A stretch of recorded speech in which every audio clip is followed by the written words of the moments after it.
এই 54 বছর চলছে, আজও আপনি 100 ভাগ টিকে থাকার চেষ্টা করলেও পারবেন না। এই যে টুপিটা দেখতে মনে হচ্ছে খুব সুন্দর, মাথায় দিয়েছি ভালোই লাগে, কিন্তু এর ভেতরে সুদ আছে।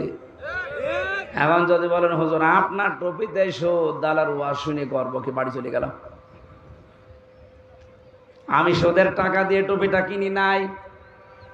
এই টুপিটা যে ফ্যাক্টরিতে তৈরি হয়েছে, ওই ফ্যাক্টরির মালিক ব্যাংকের কাছ থেকে লোন নিয়েছে, আর ব্যাংক তো লোন এমনি এমনি দিয়ে দেয়।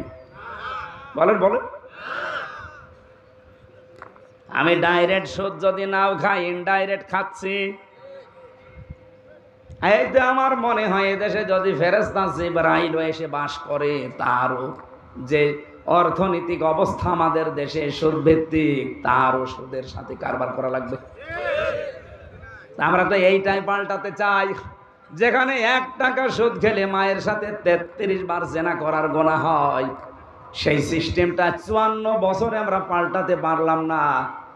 মাওলানা সাইদি সাহেব 50-60 বছর একাধারে ওয়াজ করে গেছে, সুদ বন্ধ হয়েছে।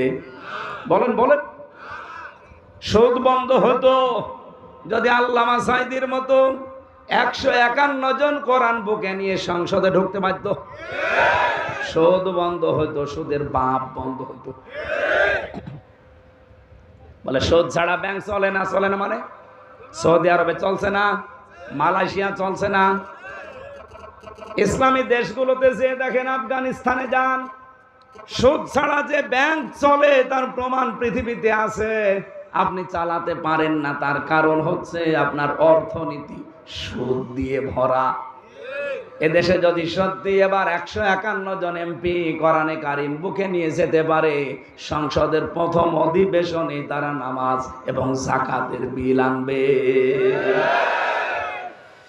কুড়িগ্রাম সহ বাংলাদেশের 64 জেলাতে আমির হামজারে আর কোনদিন ভাই নামাজ পড়ো সলিমদ্দি এ কথা বলা লাগবে না। সলিমদ্দি নামাজ পড়বে, ওর বাপ দাদাও পড়বে। যাকাত মানুষ নিজের দায়িত্ব নিয়ে দিয়ে আসবে, নয়তো ওর পরের দিন মামলা হবে। ভালো ভালো কাজগুলো তারা আইন পাশ করে জারি করা হবে, অন্যায় কাজগুলো, অবৈধ কাজগুলো আইন পাশ করে বন্ধ করে দেওয়া হবে। তখন ওসি সাহেবদের মতো যারা আছে, 8 ঘন্টার পরিবর্তে 16 ঘন্টা ডিউটি আর করা লাগবে না। 8 ঘন্টার ডিউটি আমার মনে হয় কমে 4 ঘন্টা হয়ে যাবে। এই 54 বছর চলছে, আজও আপনি 100 ভাগ টিকে থাকার চেষ্টা করলেও পারবেন না। এই যে টুপিটা দেখতে